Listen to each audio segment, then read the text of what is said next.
Hello, स्वागत है आपका आपके YouTube channel future with Ashutosh में।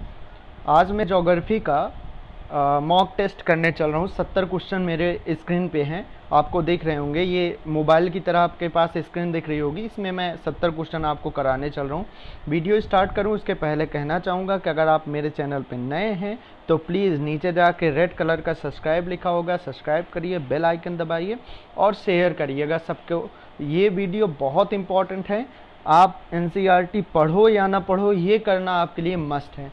वीडियो स्टार्ट करते हैं बिना किसी देरी के। चलिए, पहला क्वेश्चन यहाँ पे है।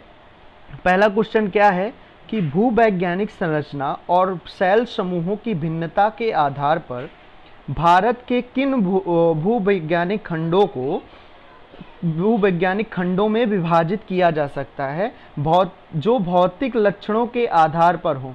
जब मैं एनसीईआरटी पढ़ा रहा था तो मैंने पहली क्लास में जब लेक्चर 2 में मैंने बात किया था, भौतिक लक्षणों के आधार पर भारत को 3 भागों में बांटा गया है।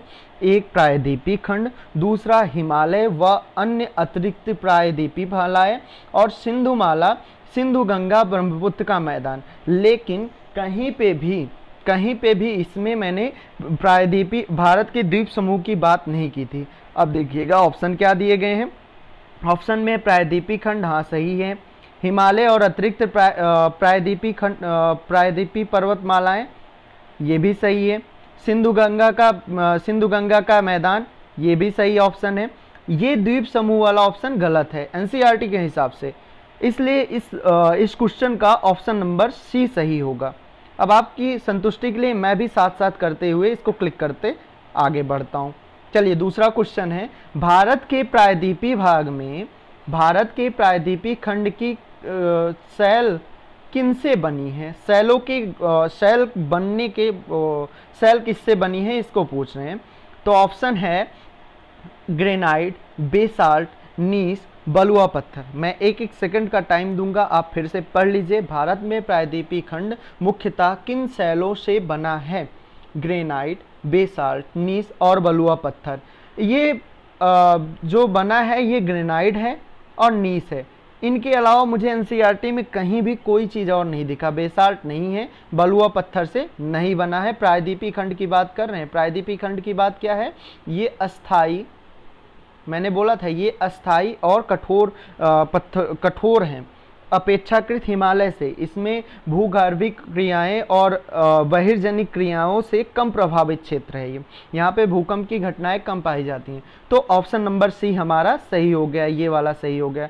मैं भी इसको कर देता हूँ सी। चलिए, निम्नलिखित में से कौन से क्षेत्र प्रायद्वीपीय खंड के भाग हैं? अब पूछ रहे हैं कि प्रायद्वीपीय खंड के भागों के बारे में पूछ रहे हैं कि निम्न में से कौन से खंड भारत के प्रायद्वीपीय भाग हैं। कार्बी एंगलांग का पठार मैंने बताया था है अरावली पर्वत श्रृंखला एवं थार का मरुस्थल। अरावली पर्वत श्रृंखला और थार का मरुस्थल है। मेघालय का पठार अभिन्न भाग है प्रायद्वीपीय भारत का। मैंने बताया था कि जब हिमालय की उत्पत्ति हो रही थी, जब हिमालय उठ रहा था, ऐसे उठ रहा था, तो उस टाइम पे ये प्रायद्वीपीय भाग में कार्बी एंगलांग और मालदा भ्रंश का निर्माण हो गया। मालदा भ्रंश के निर्माण के कारण यहाँ पे एक भ्रंश बन गया और मेघालय का पठार प्रायद्वीपीय खंड से अलग हो गया। ये बात ध्यान रखिएगा आप, बहुत इंपॉर्टेंट है। ये बातें ध्यान रखिएगा। छोटा नागपुर का पठार ये भी भाग है। मिजो श्रेणी प्रायद्वीपीय भारत का भाग नहीं है, पूर्वोत्तर श्रेणी है। था 5 गलत है। जहां जहां 5 है मैं उसको कटम कुट कर दूंगा। अब देखिएगा कौन कौन सही है। 1 2 3 4, 1 2 3 4 के कारण अब हमारा ऑप्शन क्या आंसर हो गया? सी। ऑप्शन नंबर सी सही है। मैं भी कर देता हूँ इस आप ही के साथ साथ, जिससे बाद में आंसर चेक करने में सही रहेगा। और अब नेक्स्ट क्वेश्चन में आते हैं। भारतीय प्रायद्वीपीय के संदर्भ में नीचे लिखे गए कथनों में से कौन से कथन सत्य हैं? कभी कभी सत्य असत्य के बीच में कंफ्यूजन हो जाती है, इसलिए मैं गोला कर दे रहा हूँ। प्रायद्वीपीय खंड की उत्तरी सीमा कटी फिटी है। ये एकदम स्पष्ट है, कटी फिटी है। मैंने बताया था कि प्रायद्वीपीय खंड ऐसे है, कुछ ना ऐसे बनाया था, और ये वाला भाग जो है ये कटा फिटा अस्पष्ट है, कटा फिटा है। और यहाँ पे कार्बी एंगलांग है और मालदा भ्रंश है, फिर यहाँ पे मेघालय का पठार है। ऐसे है, आप समझ रहे होंगे क्या मैं बताने की कोशिश कर रहा हूँ। प्रायद्वीपीय भारत दूसरा ऑप्शन है, ये ऑप्शन पहला सही है। पश्चिम बंगाल में मालदा भ्रंश उत्तर पूर्वी भाग में स्थित मेघालय व कार्बी एंगलांग का पठार को छोटा नागपुर पठार से अलग करता है। बिल्कुल सही बात है, बिल्कुल सही बात है। प्रायद्वीपीय पठार कम ऊंची पहाड़ियों और चौड़ी घाटियों से बना है। सीधी बात है, तीनों ऑप्शन सही हैं, इसलिए ऑप्शन डी सही होगा। ऑप्शन डी मैं भी सही कर देता हूँ। चलिए, हिमालय पर्वत श्रृंखला के संदर्भ में नीचे दिए गए कथनों पर विचार कीजिए। हिमालय पर्वत श्रृंखला के संदर्भ में नीचे दिए गए कथनों पर विचार करना है। हिमालय जो है उनके बारे में बताना है। हिमालय पर्वत श्रृंखला भूवैज्ञानिक संचरण और तरुण, दुर्बल व लचीली है। इसके बारे में मैंने बताया है कि ये जो संरचना है तरुण, दुर्बल और लचीली है। हिमालय तरुण, दुर्बल, लचीली है, इसलिए भूगर्भिक क्रियाएं, भूकंप वगैरह की घटनाएं यहाँ पे आती रहती हैं। ध्यान से जानिएगा कि भूकंप वगैरह की घटनाएं यहाँ पे आती रहती हैं। ये चीज़ें आपके दिमाग में होना चाहिए, आती रहती हैं। ये ऑप्शन नंबर ए सही है। हिमालय पर्वत श्रृंखला वर्तमान समय में भी बहिर्जनिक और अंतर्जनिक बलों की अंतःक्रियाओं से प्रभावित है। मैंने कहा हाँ, और यहाँ ध्यान देना है कि सत्य कथन देना है, इसलिए ये दोनों सही हैं। तो पांचवें का सी ऑप्शन होना चाहिए। पांचवें का सी ऑप्शन मैं टिक कर देता हूँ। चलिए, हिमालय पर्वत अभी भी युवावस्था में है। इसके प्रमाण हैं, इसके प्रमाण गार्ज होता है, क्योंकि जब नदियाँ काटेंगी नए नए पत्थरों को ही काट सकेंगी। गार्ज होता है, इसका प्रमाण एक लिखा गया है एनसीईआरटी में। वी आकार की घाटियाँ भी प्रमाण है, बहुत अच्छे से मैंने बताया है क्लास में। क्षिप्रिकाएँ हैं, जलप्रपात है, इसलिए ऑप्शन नंबर डी इसका सही है। ऑप्शन नंबर डी इसका सही है। मैं ऑप्शन नंबर डी टिक कर देता हूँ। चलिए, 5 में क्या क्लिक किया था, सी किया था, सातवें में। सातवां क्वेश्चन, निम्नलिखित में से हिमालय के किस भाग को आंतरिक हिमालय के नाम से जाना जाता है? ट्रांस हिमालय, बृहद हिमालय, लघु व मध्य हिमालय, शिवालिक। कह रहे हैं कि कौन सा हिमालय के भाग को मध्य आंतरिक हिमालय के नाम से जाना जाता है। तो ये ऑप्शन जो देख रहे हैं बी, ऑप्शन नंबर बी, 7 का बी, ये होता है बृहद हिमालय या महान हिमालय जो होता है, ये हमें ये आंतरिक हिमालय के नाम से जाना जाता है। हिमालय कैसे है, आप थोड़ा सा मैं अगर मैप बनाने की कोशिश करूं, यहाँ पे देखिए ये रहा जम्मू कश्मीर में बनाया, ये जम्मू कश्मीर, ये भारत बन गया। जैसे मैं यहाँ पे अगर किसी और कलर से यहाँ पे मैं हिमालय बना रहा हूँ, हिमालय कैसे है अब देखिएगा। हिमालय में आपको ग्रीन कलर से देखिएगा, ये रहा ट्रांस हिमालय, फिर उसके बाद बृहद हिमालय, फिर उसके बाद मध्य हिमालय, फिर शिवालिक कटी फिटी है, शिवालिक है। आपको ये बृहद हिमालय जो दिख रहा है, बृहद हिमालय, इसी को मैं कह रहा हूँ कि यही है, यही बृहद हिमालय ही है जो आंतरिक हिमालय के नाम से जाना जाता है। मैं ऑप्शन नंबर बी बोला तो ऑप्शन नंबर बी सही कर देते हैं। 7 का बी हो गया। चलिए 8th नंबर पे आते हैं। हिमालय पर्वत श्रृंखला के निम्नलिखित में से कौन से शिखर महान हिमालय में स्थित हैं? देखिएगा ये क्वेश्चन बड़ा अटपटा सा है। कह रहे हैं कि महान हिमालय, ध्यान से देखिए, महान हिमालय के पार्ट को पूछ रहे हैं। महान हिमालय, माउंट एवरेस्ट है, K2 भारत की सबसे ऊंची चोटी गार्डविन आस्टिन, जिसको K2 नाम से जाना जाता है, जो इस टाइम LOC में आता है, पीओके में आता है, पीओके में आता है। ये भारत की सबसे ऊंची चोटी है, लेकिन ये महान हिमालय का पार्ट नहीं है, ये ट्रांस हिमालय का पार्ट है। ट्रांस हिमालय का पार्ट है। कौन से हिमालय का पार्ट है? ट्रांस हिमालय, वाह हिमालय का पार्ट है, इसलिए ये ऑप्शन गलत हो गया। क्या हो गया? ये वाला ऑप्शन गलत हो गया। K2 पार्ट नहीं है, तो K2 नहीं हुआ। धौलागिरी है, नंदा देवी है, नमचा बरुआ है, तो ऑप्शन कौन सा होना चाहिए? 1 3 4 5, 1 3 4 5, ऑप्शन नंबर सी बिल्कुल सही है। Option number C, option number C, 8वें का ऑप्शन नंबर सी मैं भी टिक कर देता हूं, जिससे बाद में चेक करते समय सही रहेगा। ऑप्शन नंबर सी सही हो गया। 9वां क्वेश्चन पे आते हैं। चलिए निम्नलिखित में से कौन सी पर्वत श्रेणियां कश्मीर हिमालय के अंतर्गत आती हैं? कश्मीर हिमालय की चर्चा अभी कल ही मैंने किया अपने वीडियो क्लास में। इस टाइप का वीडियो जो बनाया है उसमें कश्मीर हिमालय के बारे में बहुत अच्छे से चर्चा की है। कश्मीर हिमालय में काराकोरम, लद्दाख, जास्कर, पीर पंजाल, इन्हीं चारों का नाम ही लिखा था उसमें एनसीईआरटी में। फिर से रिपीट, मैं डिस्क्रिप्शन में लिंक डाल दे रहा हूँ, आप जाके देख सकते हो। इसलिए इसके उपरोक्त सभी 9वें का डी होना चाहिए ऑप्शन, तो मैं 9वें का डी क्लिक कर दिया। विश्व प्रसिद्ध कश्मीर घाटी डल झील में कश्मीर घाटी और डल झील अवस्थित है। विश्व प्रसिद्ध कश्मीर घाटी और डल झील मैंने बताया था, इसके लिए बृहद हिमालय और पीर पंजाल के बीच में, बृहद हिमालय और पीर पंजाल के बीच में ये है। 10वें का ए सही है, इसलिए ए टिक कर देता हूँ सीधे। निम्नलिखित में सूचीबद्ध करना है इसमें, तो इसमें मुझे जोजिला जो है ये बृहद हिमालय का पार्ट है, दर्रे की बात करें। बनिहाल जो है ये पीर पंजाल का पार्ट है। फोटूला जो है ये जास्कर श्रेणी का पार्ट है और खारदुलांग चौथे है। तो कौन सा हुआ? ए का 1, बी का 2, बी का 3 और सी का 2, ये रहा ऑप्शन नंबर डी। बिल्कुल सही है option number D. Option number D check कर लीजिएगा। अगर कहीं आपको लगे कोई भी प्रॉब्लम तो प्लीज़ कमेंट करिए, तुरंत कमेंट करिएगा। कोशिश कर रहा हूँ मैं लाइव आने की, लाइव अभी आने में थोड़ी प्रॉब्लम है, इंटरनेट की समस्या है यहाँ पे। कश्मीर हिमालय में हिमनद चिकनी मिट्टी के मोटे निक्षेप तथा दूसरे पदार्थों से, चिकनी मिट्टी, हिमनद और दूसरे पदार्थों से बने पदार्थों का हिमोड़ के रूप में जमाव क्या कहलाता है?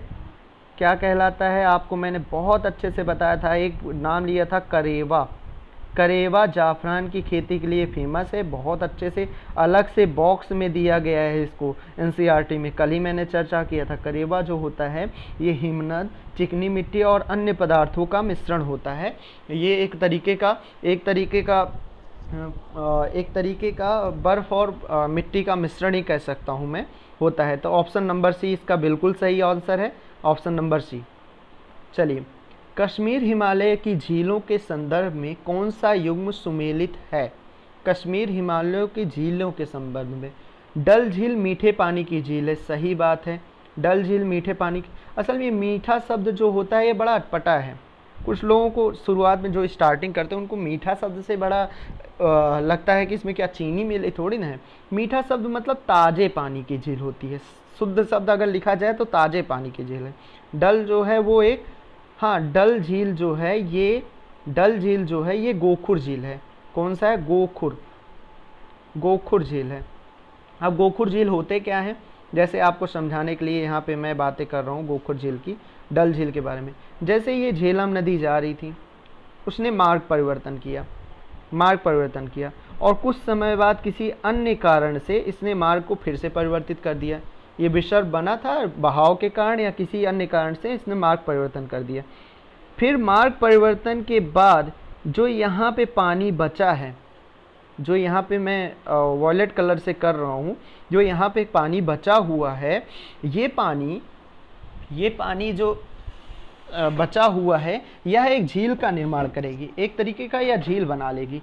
झील का निर्माण होने के कारण ये गोखुर झील की तरह होती है, जैसे गाय के खुर की तरह, गाय के पैर के निशानों की तरह होता है, इसलिए इसका नाम गोखुर झील रखा गया।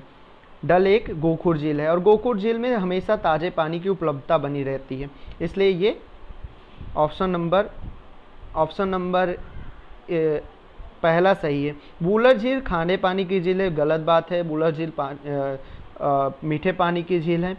पेगोंग सो खारे पानी की झील है, सही बात है। सोमोरिरी लवणी जल है, लवणी है, इसमें मीठा लिखा गया है, तो सही कौन सा है? पहला और तीसरा option number A. Option number A बिल्कुल सही है, ऑप्शन नंबर ए बिल्कुल सही है। मैं एक बार इसको टिक कर देता हूँ। चलिए आगे।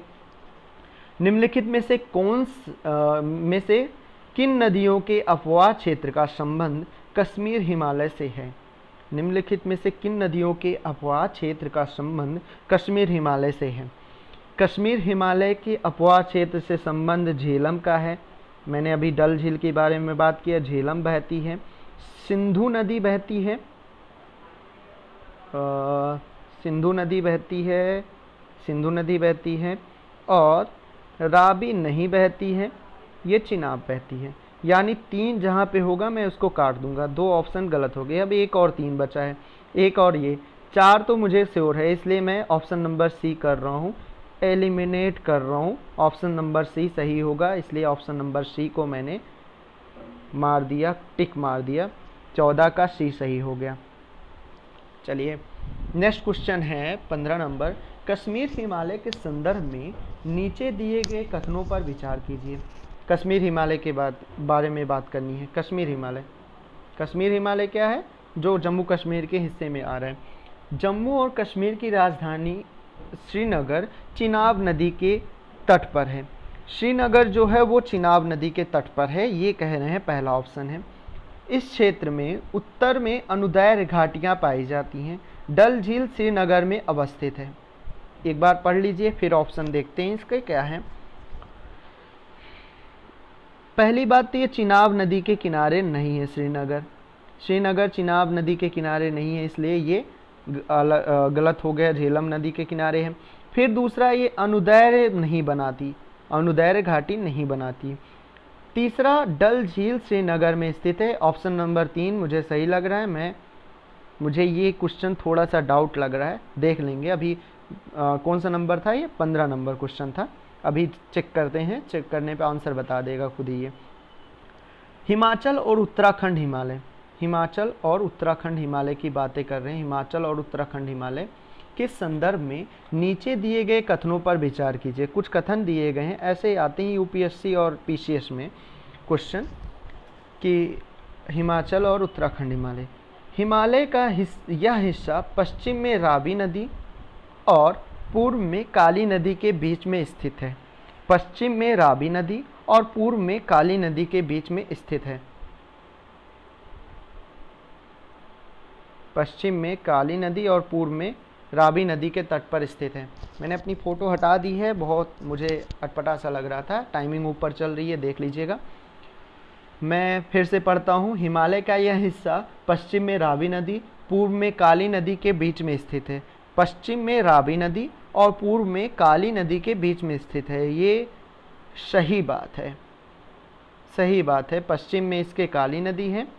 रावी और काली नदी के बीच वाले हिमालय के पार्ट को ही हिमाचल और उत्तराखंड हिमालय कहते हैं। ये वाला पार्ट, यह भारत की 2 मुख्य नदी सिंधु और गंगा द्वारा अपवाहित होती है। सही बात है भाई। इस क्षेत्र में महत्वपूर्ण स्थलाकृतियां शिवालिक और दून हैं। बिल्कुल सही बात है, तीनों ऑप्शन सही है। मैं ऑप्शन नंबर डी करता हूँ। ऑप्शन नंबर डी को टिक मारते हैं। चलिए आगे, ऑप्शन नंबर डी सही हो गया। 19 का बी, सॉरी 16 का डी, 16 का डी। हिमाचल और उत्तराखंड हिमालय, फिर से बात कर रहे हैं हिमाचल और उत्तराखंड हिमालय की। क्या है ये? रावी और काली के बीच में है, काली के बीच में है, रावी और काली के बीच में है। किन नदियों का अपवाह क्षेत्र है? रावी होगी, रावी होगा, जमुना होगा, रावी होगा, जमुना होगा, और झेलम तो नहीं होगा। मुझे झेलम नहीं होगा क्योंकि ये कश्मीर हिमालय का भाग है, इसलिए ऑप्शन नंबर 3 जो भी आएंगे, जहाँ भी 3 नंबर लिखा गया वो काट दिया। तो ऑप्शन बी वैसे ही सही हो गया, एलिमिनेट कर दिया मैंने। तो इसलिए मैं ऑप्शन बी बिना किसी सोचे समझे मैं टिक मार देता हूँ। चलिए आगे करता हूँ। हिमालय की 3 मुख्य पर्वत श्रृंखलाएं बृहद हिमालय, लघु हिमालय, शिवालिक श्रेणी हिमालय के किस खंड में अवस्थित हैं? आप वीडियो देख रहे हो ना, वीडियो देख रहे हो तो प्लीज़ सब्सक्राइब कर दीजिएगा। सब्सक्राइब करिए और सब्सक्राइब के साथ साथ बेल आइकन जरूर दबाइएगा। सब्सक्राइब करिए और जल्दी मैं लाइव आने वाला हूँ, लाइव क्लासेस लूँगा और लाइव में ऐसी अच्छी क्लासेज आपके पास रहेंगी, इसलिए सब्सक्राइब कर दीजिए और लोगों को शेयर करिए, ज़्यादा से ज़्यादा लोगों तक पहुँचाइए। मुझे भी अच्छा लगेगा, मुझे पढ़ाने में अच्छा लगेगा। तो बात करें हिमालय की 3 मुख्य पर्वत श्रृंखलाएं बृहद हिमालय, लघु हिमालय, शिवालिक श्रेणी हिमालय के किस खंड में अवस्थित हैं? हिमालय के किस खंड में अवस्थित हैं? अच्छा क्वेश्चन है। तो ये हिमाचल और उत्तरांचल हिमालय जो है इसमें तीनों खंड आ जाते हैं, तीनों खंड आ जाते हैं, इसलिए ऑप्शन नंबर सी इसका राइट आंसर होना चाहिए। Option number C right answer होना चाहिए। फूलों की घाटी, फूलों की घाटी, फूलों की घाटी किस पर्वतीय क्षेत्र में है? फूलों की घाटी किस पर्वतीय क्षेत्र में है? तो इसका ऑप्शन सोचने की जरूरत तो है नहीं, आपको सीधे उत्तराखंड हिमालय के नाम आ जाना चाहिए। उत्तराखंड हिमालय में स्थित है। चलिए, बुग्याल शब्द, बुग्याल शब्द किससे संबंधित है? गहरी और चौड़ी घाटियाँ, ऊंची पर्वतीय क्षेत्र में रहने वाले लोगों से, ऊंचाई पर स्थित घास के मैदान, नदी अफवाह क्षेत्र। आपको मैंने कल ही बताया था बुग्याल जो है वो जनजाति है जो ऊंचे पर्वतीय क्षेत्र में रहती है, खानाबदोश जनजाति है जो जो अपने कृषि को मतलब स्थानांतरित कृषि करती है, झूम कृषि करती है और आती जाती रहती है, मतलब स्थान परिवर्तन करती रहती है। शीतकाल में इनका प्रवासन होता है। तो ऑप्शन नंबर क्वेश्चन नंबर 20 का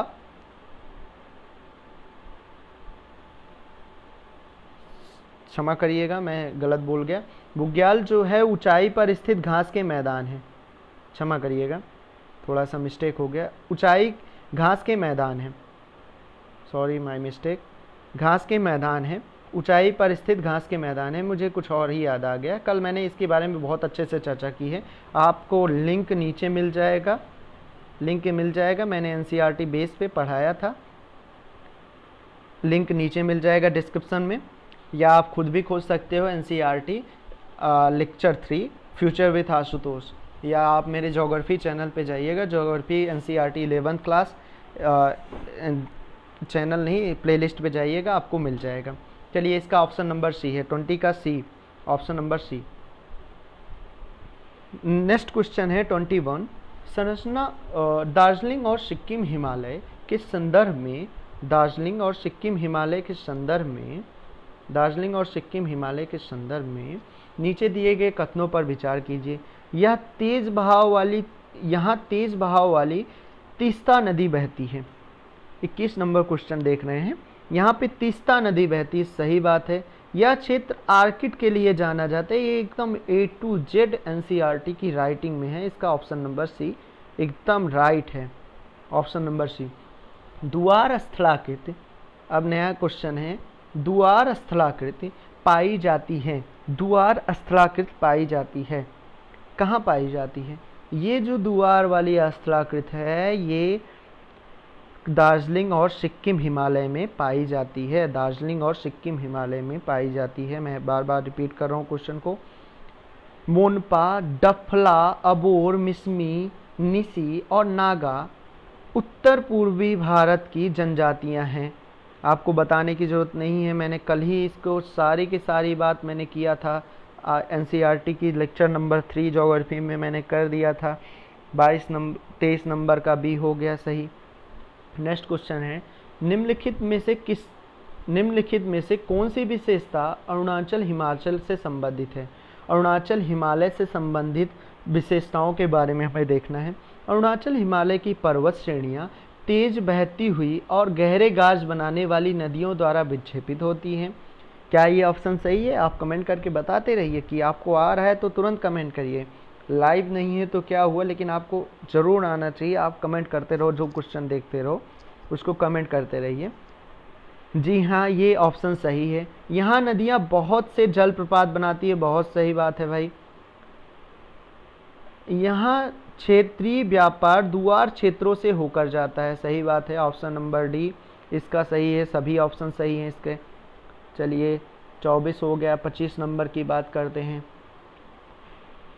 पूर्वी हिमालय की पहाड़ियाँ के संबंध में निम्न कथनों पर विचार कीजिए। पूर्वी हिमालय की पहाड़ियाँ, पूर्वी हिमालय पर्वत के इस भाग में पहाड़ियों की दिशा पश्चिम से पूरब है।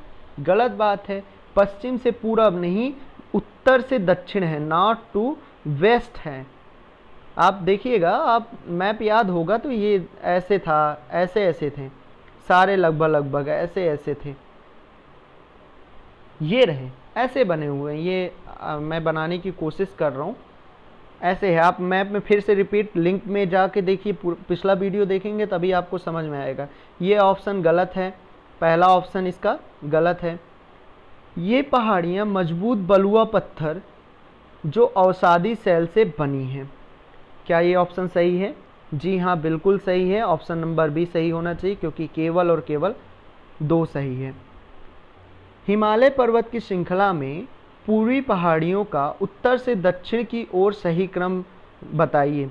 ये क्वेश्चन मैं छोड़ रहा हूँ आपके कमेंट के लिए, क्योंकि मैंने अभी कमेंट करिए, क्योंकि मैंने पिछले क्लास में इसको आपको बहुत अच्छे से बताया था। ये बोला भी था कि यूपीएससी या पीसीएस इस तरीके से क्वेश्चन पूछता है, जब आता है तो उसमें यही पूछते हैं कि उत्तर से पूरब या पूरब उत्तर से दक्षिण या पूरब से पश्चिम, ऐसे पर्वतों को सेट करिएगा। इस क्वेश्चन को, क्वेश्चन नंबर 26 का आप आंसर बताओगे। चलिए नेक्स्ट पे चलते हैं। बराक नदी, कल मैंने इसके बारे में बहुत अच्छे से चर्चा किया था। बराक नदी मेघना की सहायक नदी है, मेघना की सहायक नदी है, और मेघना नदी जमुना की सहायक नदी है। मैंने चर्चा किया था। कैसे है फिर से मैं बताता हूँ, आप टेंशन मत लीजिए, मैं हूँ ना। देखिएगा, जैसे ये रहा आपका गंगा आई, इधर ब्रह्मपुत्र आई। गंगा ब्रह्मपुत्र के मिलने से, गंगा है ये, गंगा है ये, ब्रह्मपुत्र है। गंगा ब्रह्मपुत्र के मिलने से ये बांग्लादेश में जमुना नाम से जानी जाती है। और जमुना जब आगे बढ़ रही है तब उसमें आके मेघना मिलती है, और मेघना की एक सहायक नदी है, ये रहा मेघना, और मेघना की एक सहायक नदी है बराक। शायद उम्मीद करता हूँ ये इस तरीके से आपको समझ में आ गया होगा, छोटे में ही, शॉर्टकट में ही। तो पूछ क्या रहे हैं? पूछ रहे हैं कि मेघना नदी की किन राज्यों की एक महत्वपूर्ण नदी है। मेघना नदी किन राज्यों की एक महत्वपूर्ण नदी है? ऑप्शन दिए गए हैं आपकी स्क्रीन में, आप पढ़ लीजिए। मेघना नदी किन राज्यों का, सॉरी, बराक नदी किन राज्यों का है? तो ये अरुणाचल प्रदेश और असम की है। 27 नंबर का ए ऑप्शन सही है, इस पर मैं टिक मार दे रहा हूँ। कोई डाउट हो तो आप कमेंट करिए। 27। 28 नंबर, उत्तर पूर्व के किस राज्य को मोलेसिस बेसिन कहा जाता है? Molasses basin, molasses basin Mizoram को कहा जाता था। मैंने बताया था आपको, बहुत अच्छे से बताया था, इसलिए इसका ऑप्शन नंबर बी सही होगा। चलिए नेक्स्ट क्वेश्चन है, फिर से मिलाओ है। नंदा देवी, कंचनजंगा, मकालू, नंगा पर्वत का मिलान करना है राज्यों के साथ। तो एक बार देख लीजिए आप, आपको कुछ समझ में आ रहा है। अगर आपको समझ में आ रहा है तो कमेंट कर दीजिए। 2 मिनट, 1 मिनट का टाइम, आपको 30 सेकंड का टाइम दे रहा हूँ। क्वेश्चन नंबर 29 है ये। ऐसे 29 का ए बी जो भी आपको समझ में आ रहा है कर सकते हो। इसमें नंदा देवी जो है उत्तराखंड से संबंधित है, कंचनजंगा जो है वो सिक्किम से संबंधित है, इसको आप जानते ही होंगे। मकालू जो है वो नेपाल से संबंधित है। नंगा पर्वत जम्मू कश्मीर से संबंधित है। तो पहले का दो में है, फिर दूसरे का एक, मतलब ऑप्शन नंबर बी सही होना चाहिए। मैं भी टिक मार देता हूँ ऑप्शन नंबर बी। 29 का बी ऑप्शन सही हो गया। चलिए, हिमालय क्षेत्र में निवास करने वाली विभिन्न जनजातियों और उनके निवास स्थानों के संदर्भ में सूची 1 और सूची 2 का मिलान करना है। इसमें जनजाति और क्षेत्र का नाम दिया गया है, आप मिलान करो। थोड़ा सा देख लो, 1 सेकंड 2 सेकंड का आपको टाइम दे रहा हूँ। क्वेश्चन नंबर 30 है ये, आप अगर कमेंट करना चाहो तो। 30 नंबर। चलिए, भोटिया जो है वो बृहद हिमालय से है। लेपचा जो है, लेपचा सिक्किम हिमालय से संबंधित है, कल मैंने चर्चा किया था। और ये जो है डाफला, ये अरुणाचल से है। और गद्दी जो है, गद्दी ये धौलाधर श्रेणी से है, इसलिए ऑप्शन नंबर डी इसका राइट होगा। ऑप्शन नंबर डी मिला लीजिएगा, ऑप्शन नंबर डी हो गया। 29-30 का ऑप्शन नंबर डी हो गया। निम्नलिखित में से कौन सा सुमेलित नहीं है? यहाँ पे लोग गलती कर देते, सुमेलित नहीं है पूछ रहा है। इसमें कौन सा सुमेलित नहीं है पूछ रहा है, 31 नंबर का क्वेश्चन है। मुझे ये भी सही लग रहा है, नाथुला सिक्किम दिख रहा है, नीति पास उत्तराखंड दिख रहा है, ये वाला गलत दिख रहा है, इसलिए ऑप्शन नंबर डी सही होना चाहिए। 32 क्वेश्चन पे आते हैं। 32 क्वेश्चन है कि उत्तरी मैदान के संदर्भ में नीचे दिए गए कथनों पर विचार करना है हमको। उत्तरी मैदान मूलतः एक भू अविनति गर्त है, भू अविनति गर्त है। ये बहुत अच्छे से मैं बता चुका हूँ, शायद अभी वो वीडियो नहीं अपलोड हुआ है, लेकिन अपलोड हो जाएगा। एनसीईआरटी में साफ साफ लिखा गया है, इसलिए ऑप्शन नंबर ए सही है। यह मैदान लैटेराइट मिट्टी से बना है, लैटेराइट मिट्टी से नहीं बना है, बिल्कुल नहीं है, जलोढ़ मिट्टी से बना है, इसलिए इसका ऑप्शन नंबर ए सही है। ऑप्शन नंबर ए सही होगा। ये लैटेराइट मिट्टी होती क्या है, ये लैटेराइट मिट्टी क्या होती है? लैटेराइट शब्द जो है, लैटेराइट का अर्थ होता है ईंट। ईंट ये कठोर मिट्टियाँ होती हैं, इसके बारे में मैंने मिट्टी भारत की मिट्टी जो करके आपको वीडियो में डाला हूँ यूट्यूब पे ही, मैं अपने चैनल पे, उस पे जाके कर सकते हो, लिंक आपको डिस्क्रिप्शन में मिल जाएगा। आपको हर एक वीडियो को देखना है, हर एक वीडियो इम्पॉर्टेंट है। अच्छे बुरे जो भी क्वेश्चन मैंने पूछे हैं, हल्के हैं, छोटे हैं, उनके आप रिप्लाई आंसर जरूर दीजिए। लेटराइट मिट्टी हो गया, लेटराइट हो गया। इसका 33 क्वेश्चन पे आते हैं। 33 क्वेश्चन क्या है? उत्तरी पर्वत से निकलने वाली नदियों के निचले भाग में नदी द्वीपों का निर्माण करती हैं। उत्तरी पर्वत से निकलने वाली नदियां निचले भागों में नदी द्वीपों का निर्माण करती हैं, सही बात है। उत्तरी पर्वत से निकलने वाली नदियों के निचले भाग में ढाल तीव्र होने के कारण नदी का बहाव तेज हो जाता है। उत्तरी पर्वत के निकलने वाली पहली बात और दूसरी बात में कंट्राडिक्शन दिख रहा है मुझे। तो आपको क्या दिख रहा है, आप कमेंट करके बताइए, या जैसे भी आप बताना चाहो।